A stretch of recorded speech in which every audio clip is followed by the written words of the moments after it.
New at 5, as we get ready to head into winter, propane users may want to make sure they are stocked up.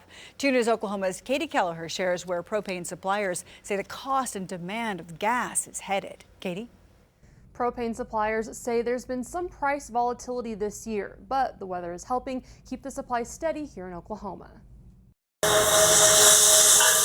Propane prices are higher now than they were this time last year after there were concerns over low production earlier in the year. John Miller with Tulsa-based propane supplier Flashpoint Energy Partners says nationwide there's about a 20% drop in inventory. Earlier this year, back in the spring, propane inventories definitely were not building at an historic rate. And there were some concerns over a shortage if once we got to winter, we actually had a winter. That concern and low inventory led to a rise in the cost of propane. Steve Stovall with Tulsa Gas and Gear says it increased more than $1 per gallon this summer. It did climb up quite a bit higher than it was over the same period last year in the early fall, but it has since came down a little bit. A warm start to colder months and low demand are bringing the price down and keeping the supply steady. Both Miller and Stovall aren't concerned with the propane inventory here in Oklahoma. As the season has gone along and as we've started this winter season at a very lower than normal demand type cycle,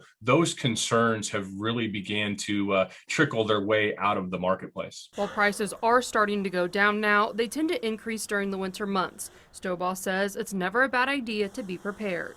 Be prepared to pay a little bit higher prices than probably what you did this same time last year, and probably be proactive to make sure that you can get your tanks filled if there is to be any continuation of supply chain issues.